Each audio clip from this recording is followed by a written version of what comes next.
I guess so. I guess so. Here's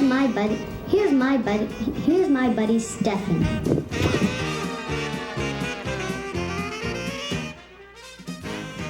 Gee Whiz. I'm Dr. Carla, and this is my partner, Mary Alice. And Hi. this show is Gee Whiz in Agriculture. And it's a program that's going to show you that agriculture is a lot more than milking cows and planting corn. It's a business and an industry that affects every one of our lives every single day. And agriculture is not just about growing the food we eat either. Everybody knows that vegetables and fruits are agriculture products. But did you know that this comes from agriculture? And so do these. And this does too. And even things like this. And so does shaving cream. Gee whiz. Well, let's see here. We've got a baseball glove and marshmallows, a hairbrush, shoes. You know, all of these are agricultural products, including that shaving cream, but do you know they have something else in common too? What could a shoe and shaving cream possibly have in common? You need another one, you think? Thank you. Okay, well, the shoe and the shaving cream and all these other things all are made from, at least in part, from cows. Now wait a minute. I know that you get hamburgers, leather, and milk from cows, but shaving cream? And that's not all, not just these things we've talked about, but wait till you see this other list too. Balls, belts, buttons, Saddles, soap, shoe polish, matches, medicines, meats, film, fertilizer, antifreeze.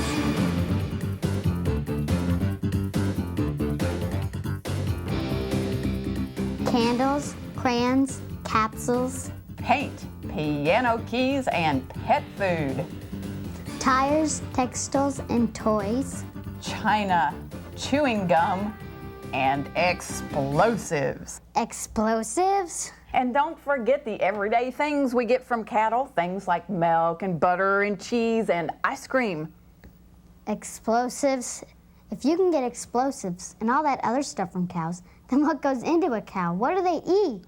That is a perfect question, because that's exactly what we're going to talk about on today's program, is what cattle eat. And cattle eat as many different things as there are products that come from cattle. There's a whole bunch of different things they eat. Things like carrots and newspaper, corn cobs, cabbage, potatoes, peanut shells, oats, silage, molasses, limestone, Limestone. turnips, straw, and grass. And of course, grass is what cows eat the most of. But they're kind of like goats. They eat all kinds of junk. Things like corn cobs and newspapers and a bunch of other useless stuff that we'd need to find a way to get rid of it if cows didn't eat it. And they do something else that's neat too. They turn this useless junk into something that's a very useful product for us. Whoa, exploding cows that eat corn cobs. I think I've got a question or two about that, and I bet you do too. Let's see what questions we get today from the Gee Whiz kids. Gee Whiz Kids! Gee Whiz Kids! Gee Whiz Kids, want to know? Do cows make good pets? Can you keep a baby cow in the house? Do baby cows eat all that junk? Why do cows have rings in their noses? Explosives? Corn cobs. Why did the cow jump over the moon? You ride a cow like a horse. How many teeth do a cow have? What does it cost to buy a cow? Why would a cow want to read a newspaper? Is it true that cats have 4 or 5 stomachs? Why would you need more than one stomach? You would if you ate all that junk. You would if you ate all the grass. Just how does a cow eat grass?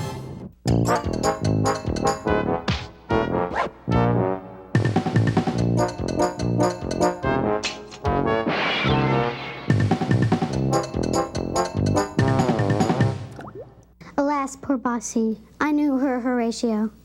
Just kidding. I couldn't resist a little Shakespeare. But look at these teeth. No teeth in the front and humongous teeth in the back. Okay, we know where that cows eat grass and we know where the grass is, but we still don't know how cows eat grass. Dr. Carla, can you tell, where did Dr. Carla go? Oh, well, to answer those great questions, we're going to go see some genuine cow experts in a real laboratory. To take us to meet those experts, here's my buddy Stefan. Explosives, corn cobs, 4 stomachs, eating newspapers, eating grass. And I thought cows were such ordinary animals. Cows are very complex. At least the way they eat and digest grass is complex.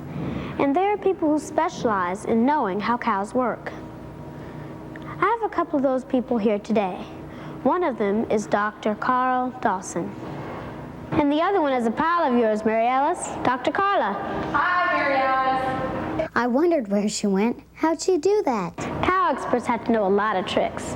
But don't worry, she'll be back before the show's over. I hope so. I don't know how to turn any of this stuff off. And speaking of tricks, Dr. Dawson and Dr. Carla are finally going to answer that question that's been bugging everybody. How can a cow eat grass?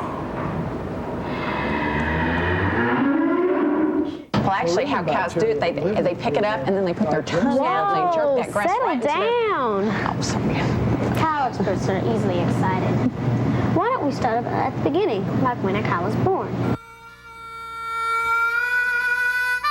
Cattle are pretty amazing creatures. Did you know that the day a calf is born, it weighs more than most of you? Molly weighs about 50 pounds, and this calf, not even a day old, weighs 73 pounds. And cattle grow a little faster, too. Molly is 10 years old, and this bull is 1 year younger. The bull looks considerably bigger. How much do you think he weighs? As much as Molly's dad?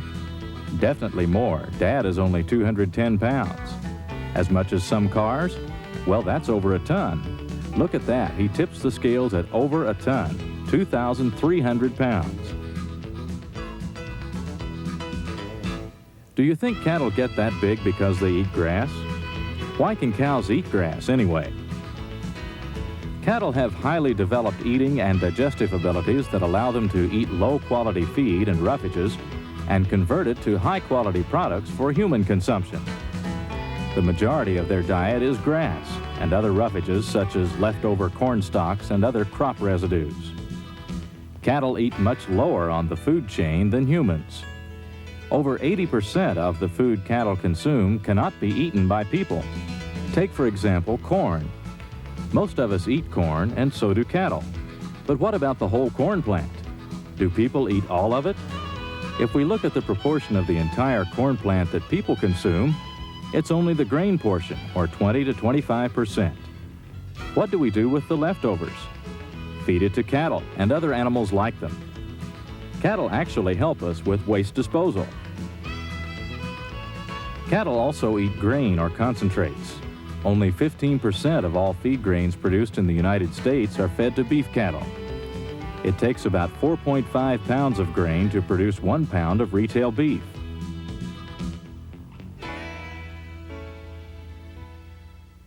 The nutrient content of 1 pound of beef is far superior for people than the nutrient content of 4.5 pounds of grain or the 20 pounds of grass used to produce that 1 pound of carcass beef. Cattle are ruminant animals, which means their digestive systems have been designed through evolution to make the most of roughage and grass as their major food source. Over 1/2, more than 1.1 billion acres of the land area of the United States is classified by the government as grazing land. More than 85% of that land is not suitable for crop production. So without ruminants, such as cattle, there would be no way to harvest food from that land. Cattle are grazing animals that usually are in groups called herds. What other animals might be related? Cattle are mammals, which means they give birth to live young, and they have digestive systems that classify them as ruminants. Other animals that have this type of digestive system are deer, elk, moose, and our tall friend, the giraffe, the tallest of all living mammals. Other relatives that supply people with food, hides, and fiber are sheep, goats, and reindeer. In the wild, all of these animals are grazing animals that live in herds and rely on running to escape from their enemies. They have highly developed vision because it is critical to see approaching threats and have time to escape. Cattle basically can see all the way around them without turning their heads because their eyes are located on the side of the skull. Time and evolution have allowed the digestive system of these grazing animals to consume large quantities of forages quickly in the open grassland areas, and then return to the safety of the woods or underbrush to actually digest the grass. Let's take a closer look at the unique traits of cattle that allow them to eat grass. Look at those lips. They aren't very kissable. In fact, cattle lips are very stiff and immobile, and they're just used to shut the mouth. But what a tongue! It's very long and rough, and basically is their spoon and fork. A cow's tongue reaches out, wraps around a clump of grass, rips it off, and brings it into her mouth. Wait a minute, we'd better move in for a closer look. There seem to be a few teeth missing. Cattle do not have teeth on the top in the front. They do not have to bite or cut their food because the tongue has already ripped the grass from its roots. As we look at this cattle skull, notice there are no canine or eye teeth either. Why? Because cattle do not eat meat. But notice all the back teeth or molars they have, both top and bottom. That's because they do a lot of grinding and chewing. How does that compare to people? Let's find out from Dr. Culler and a patient. Okay, Cameron, let's take a look and see what we've got here today. You're in a state of transition from all baby teeth into all permanent ones. Open real big here. As far as permanent teeth are concerned, I see 4 permanent molars, and I see 4 permanent incisors, but you still have a couple of, 4 to be precise, baby canines, and 4 baby molars. Open real big here for me. You've got 3, 6, 9, 12 teeth that you have left to lose. As you know, you started out life with 20 baby teeth, and you're going to wind up with 32 permanent ones. So you've got some growing to do. Cattle are born with teeth. So a calf just a few hours old already has lower front teeth or incisors and several premolars. And just like people, as cattle get older, about 2 or so, they begin to lose their baby incisors and they are replaced with permanent teeth. By 5 years of age, all the permanent teeth are in place. In humans, it takes longer than that for all permanent teeth to be in place. Think back to your younger days or about your little brothers and sisters. Dr. Culler, help us out again. Okay, Drew, let's see what we have here today. Okay, perfect set of baby teeth. We've got 20 of them. There are 4 upper incisors, 4 lower incisors, 2 lower canines, 2 upper canines, and 4 molars upper and 4 molars lower. Open real wide for me, please. You're going to start out, Drew, at the age of 5 years. You're going to wind up with 32 teeth when you get older. Older being defined as about 18 or so. So you've got a lot of growing to do, Drew. Well, back to a cow's mouth. Up here, the grass gets mixed with a lot of saliva, up to 120 pounds per day in a mature cow, and then down the hatch, that is, the esophagus or throat. The muscles of the esophagus allow food to pass down to the stomach and also back up, allowing an animal to chew its cud. So now we are on the way to a cow's stomach. Cattle and other ruminant animals have a 4-compartment stomach. The first compartment is called the rumen. It functions as a large fermentation vat. In large adult cattle, the rumen can hold 35 to 40 gallons of material. Imagine that. Think of 40 gallons of milk. All of that fits into a rumen. It's a pretty big place. Let's take a closer look. I have a cow with its stiff lips, tough tongue, big flat teeth, and 4 stomachs has eaten a lot of grass. What exactly happens in all those stomachs? Okay, let's take a look inside an animal and see what's happening. This particular animal here has been equipped with a fistula, or a hole in its stomach. This device that's in it is called a cannula. The cannula really makes a big hole that will fit inside the animal, and you can actually reach inside and see what's happening to the material or the food that the animal's eaten. So what we're going to do is we're going to open this up and show you what it's like inside of the animal. You can see this hole here where we get inside, and you can see the material that's inside this rumen. Now, when I took that stopper out of here, it really didn't hurt the animal at all. The animal doesn't have any feeling that this is going on other than a sensation that we're reaching inside. The animals can live like this for many years. It does not give them any problems at all. In fact, they enjoy this life very much. They get fed every day and have a nice warm place to stay. The material inside, you can see, is somewhat liquid. You can see the parts of the grass that's there that's been chewed by the animal. This animal has the ability to take this material back up into the mouth and chew it a second time. That's unique to a ruminant animal, and it's where they get their name, the ruminant. If you want to, do you want to stick your hand inside here and see what it's like? Sure. It's nice and warm in there. Yes, it is. That's a nice place, nice warm place, and there are all sorts of bacteria and microorganisms that live inside that animal. It's the microorganisms that live in there that actually are in charge of digesting that food material. What are we going to be looking at, Dr. Dawson? This is a microscope showing the microorganisms that live inside the rumen or inside the cow's stomach. This is from the sample that we took from the animal in the basement of the building, and you can see the organisms moving around on the screen here. There are literally billions of these organisms living inside the animal, and these are truly what is responsible for digesting the grass. Here's the secret. It's another world. The rumen of a cow contains billions of microorganisms, including both bacteria and protozoa. These microorganisms are doing what you and I cannot. They are digesting cellulose and other fiber. Since it's all happening inside the cow's rumen, she gets the advantage of what those bacteria and protozoa produce through the fermentation process, volatile fatty acids that her body can use. In return, the bacteria and protozoa get a warm, wonderful place to live with all kinds of food to eat. A perfect symbiotic relationship. Cattle help the microorganisms by hastening the mechanical breakdown of food through rumination, or chewing the cud.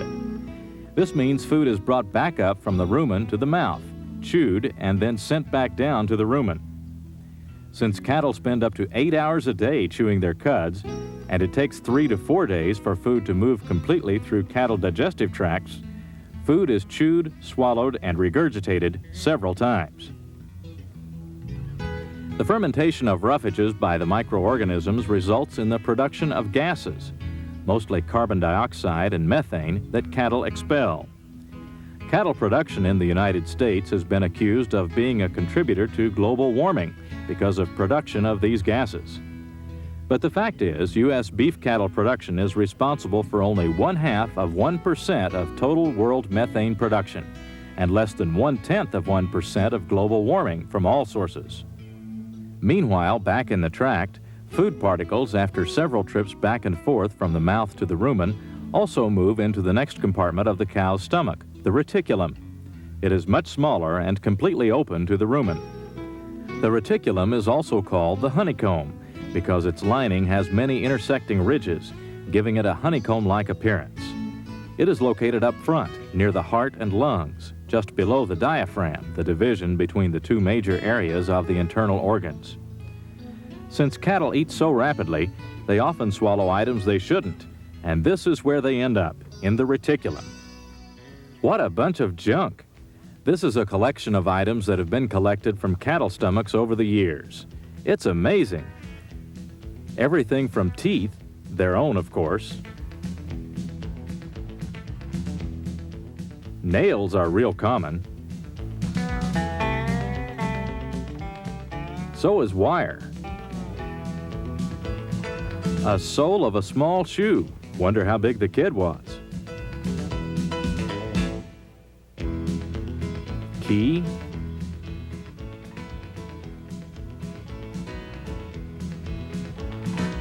Buttons.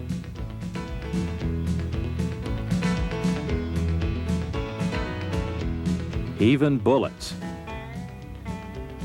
Sometimes a sharp object will pierce the diaphragm or heart, causing problems. When this happens, it is called hardware disease. Most often, these objects just stay in the reticulum without causing problems throughout the animal's life. Once particles are small enough, they move into the third compartment called the omasum. Here, the constant motion of the muscles in the walls causes some grinding. But the main function is getting rid of all that water. Remember all that saliva from the mouth and how wet the rumen contents were? Finally, the food arrives in the abomasum, or true stomach. This is where the digestion process becomes about the same as in other species, including humans. Carbohydrates, fats, and proteins are broken down into smaller units by enzymes, starting in the abomasum. As food moves through the intestines, further digestion occurs and the body takes out all valuable nutrients, leaving only the waste. It's a pretty unique system that evolution has developed for cattle and other related species to utilize grasses and other roughages. Actually, just simply amazing. Dr. Ragland, another cow expert, is going to give us a little more information. Hi, Stephan. Where's all that stuff in front of you? I'm here with a gastrointestinal tract from a steer. You've seen all this from the outside with the drawings on Whiz, and now we wanted to show you what it looks like from the inside. What is a gastrointestinal tract? That's your stomach and your intestines and everything that goes with it. And it's all laid out here in front of you. Can you take us through the process when a cow eats grass? Well, we start with the esophagus, which is just like yours and mine. When you see there, is attached, this is his windpipe, and then attached here is his esophagus. When we eat, the food goes through our esophagus, and then it enters into our stomach. In cattle, though, it enters into the rumen and the reticulum, which is right here. It's kind of bouncy thing. The reason that it does like that is because of all the gas that's in there from the microbes that are in there fermenting. Once food enters the reticulum and the rumen, that's where cattle regurgitate from. When they chew their cud, they're regurgitating food out of the stomach and re-chewing it. It'll stay in there for anywhere from 1 to 3 days, and then it'll move on down to the omasum. This is the omasum. Kind of looks like about the size of a basketball. From the omasum, which soaks up a lot of water, it moves into the abomasum, which is the stomach just like yours and mine. It's a simple monogastric stomach, just acid in there to start protein digestion. From the abomasum, it moves to the small intestines, which you can see here. And there are lots and lots of those. It looks slippery. Yes, very slippery.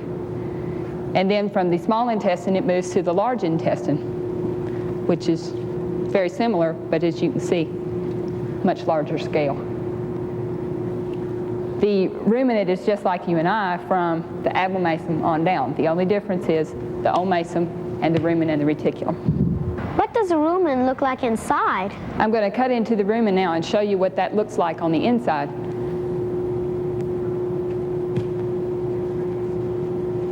See, it flattens out because all this gas just came up in my face. Stinks too. That's what it looks like inside the rumen. Now we're on the inside of the rumen. We took a minute and cleaned out the inside of the rumen here. And now you can get a pretty good picture of the wall of the rumen. It's kind of fuzzy. It looks like wool. Yes, it looks like dirty wool or something. It's all these little villi in here, or papillae. And then up here at the front, you see the texture kind of changes right here from the other surrounding. That's the reticulum, or the honeycomb, because the pattern looks sort of like a honeycomb. So cows can't really digest grass at all, but the microorganisms in their stomach can digest the grass. And the cow digests what is left after the microbes get through with the grass, right? Right. Gee whiz! Gee whiz is right. All those big old teeth and all those microbes just to eat some grass? Yeah, gee whiz. Whoa, how'd you do that? Well, you know, Stephan said us cow experts have a lot of tricks. By the way, Dr. Carla, how did you become a cow expert? Oh, just a lot of study, a lot of schooling. So there's a whole industry of cattle farming, selling, and production, and so on. But what if kids want to work with cattle? What kinds of jobs can they do? Another great question, Mary Alice. There are kids that are actually cattle experts too. And Stephan is got to visit with one right now. We've already found out a little bit about the cattle industry and cattle ranches, and this is a modern cattle farm. This is Cane Ridge Farm in Paris, Kentucky. The farm is about 1,500 acres, and about 350 mother cows live here. The breed that is raised here is Limousine cattle. These are purebred cattle used mostly for commercial production. The farm is operated by Mac and Linda Smith. They live here with their 3 daughters. One of those girls is Molly Smith. She may only be 11 years old, but she is a cow expert. What is a day like in a cattle farm? Well, I go to school. My father, he goes and does some desk work and is on the phone and checks cows and makes sure that they aren't sick and takes really good care of them and mixes feed and feeds them and things and a whole bunch of stuff. Molly, how long have you been in the cattle business? Well, my family has been ever since before I was born, but I have been in the cattle business all my life. Now, we know most cows eat grass. What do you feed your cows here? We feed them molasses, wheat, corn, and then for like a dessert, we kind of feed them hay. So the hay is like their favorite food, right? Yes. What do you think is really special about cows beyond other animals? Well, I would have to say the 4 stomachs. I mean, human beings have 1, but cattle have 4, and I think that's really neat and different. So that's what it's like to live on a cattle farm and be an 11-year-old expert on cows. And you probably noticed these cows do eat grass. Gee whiz! Gee whiz, we're all out of time. But if you got questions, stay tuned. We'll be answering them live on the air for about 15 minutes following the program. We need to thank some special people on today's program, like Dr. Carl Dawson and Dr. Kim Ragland. And Molly Smith. And everybody else who helped out with today's program, because without them, it just wouldn't be Gee whiz in agriculture. Bye. Bye.